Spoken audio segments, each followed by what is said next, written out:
அந்த பொண்ணு அலர்ன குரல் கேட்டதிலிருந்து மனசு பதறது. என்ன ஒரு 18-19 வயசு இருக்குமா? அந்த பொண்ணுடைய குரலில் இருந்த அந்த அதிர்ச்சி, பயம், நண்பன் கூட்டிகிட்டு வந்தவன் தன்னை காப்பாற்றி கூட்டிகிட்டு போயிட மாட்டானாங்கிற தவிப்பு,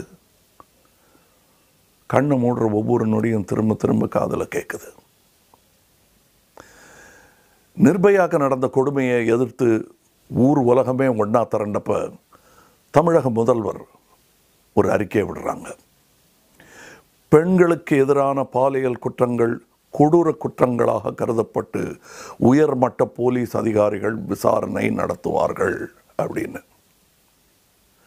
அந்த பெண்மணியின் பெயரால் ஆட்சி செய்கிற இந்த அரசாங்கம் எப்படி இவ்வளவு கவனக்குறைவாகவும் மெத்தனமாகவும் இருக்க முடியுது? பெண்ணை பெற்ற எல்லாருக்குமே பதறதே, உங்களுக்கு பதறலையா?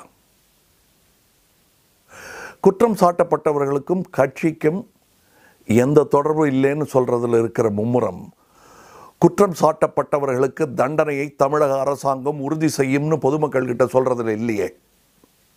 ஏன்? வழக்க விசாரிக்கிற எஸ்பி பத்திரிகையாளர் சந்திப்பில் புகார் கொடுத்த பெண்ணின் பெயரை தவறுதலாக சொல்லிட்டாராம். சரி, அதை விடுங்க. பாதிக்கப்பட்டவரின் அடையாளத்தை வெளியிடக்கூடாதுங்கிற சுப்ரீம் கோர்ட்டின் வழிகாட்டலுக்கு எதிராக அவர் செயல்பட்டாலும் அரசாங்கம் அமைதியாகவே இருக்குது. அடுத்த 2 நாளில் பாதிக்கப்பட்ட பெண்ணின் வீடியோ வெளியே வருது. எப்படி? குற்றவாளிகள் வீடியோக்களை அழிச்சிட்டதா காவல்துறை சொல்லும்போது இந்த வீடியோ எப்படி வெளியே வந்தது? முதல்ல வந்ததே அந்த பாதி மறைக்கப்பட்ட வீடியோ, அது எப்படி வெளியே வந்தது? யார் வெளியிட்டது? என்ன காரணம்?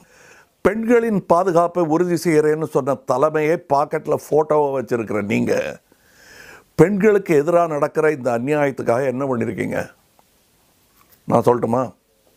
தன்னுடைய எதிர்ப்பை, கோபத்தை பதிவு பண்ண வந்த மாணவர்களை பலவந்தமாக அப்புறப்படுத்தியிருக்கீங்க. பெண்களை வன்முறையை உபயோகப்படுத்தி பயமுறுத்த முயற்சி பண்ணியிருக்கீங்க. நேர்மையான வழியில் நியாயமான கோபத்தை பதிவு பண்ண வந்த பெண்கள்கிட்ட முறை தவறி நடந்துக்கிற இந்த காவல்துறையா எங்கள் பெண்களின் பாதுகாப்பை உறுதி பண்ண போகுது என்று எங்கள் பொண்ணுங்க கேட்குறது உங்களுக்கு கேட்கலையா மிஸ்டர் சிஎம்? இந்த கேள்வியெல்லாம் உங்களுக்கு. பேரை சொல்கிறீங்க, வீடியோ விட்டுறீங்க. ஏன் இப்படி நடக்குதுன்னு போராட்டம் நடத்த வர்ற பெண்களை போலீஸை விட்டு அடிக்கிறீங்க. ஆனால் உங்கள் ஆட்சி ஒரு பெண்ணின் பெயரால் தான் நடக்குதுன்னு நீங்கள் சொல்கிறீங்க. எல்லாத்துக்கும் ஒரு எல்லை இருக்குது. மக்கள் நீதி மையத்தின் தலைவராக கேட்கல, 2 பெண்ணோட அப்பாவாக கேட்குறேன். என்ன பண்ணி இந்த தப்புகளுக்கான பரிகாரம் பண்ண போகிறீங்க?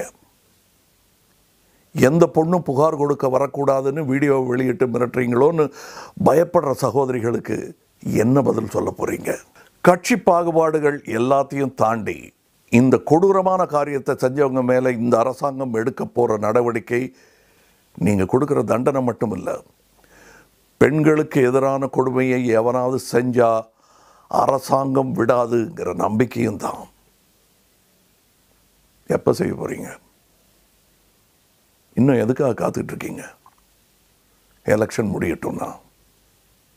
நம்ம நாட்டில் இருபெரும் காவியங்களாக கருதப்படும் மகாபாரதமும் ராமாயணமும் ஒரு பெண்ணுக்கு ஏற்பட்ட அவமானத்தை துடைப்பதற்காக ஏற்பட்ட போர்களை பற்றியது. தம் பொண்டாட்டிக்கு ஒன்றுனாலே போருக்கு புறப்படுற கடவுளர்கள் வாழ்ந்த இந்த நாட்டில் உங்கள் அம்மாவுக்கே ஏற்பட்ட இந்த அவமானத்தை எப்படி துடைக்க போகிறீங்க சாமி?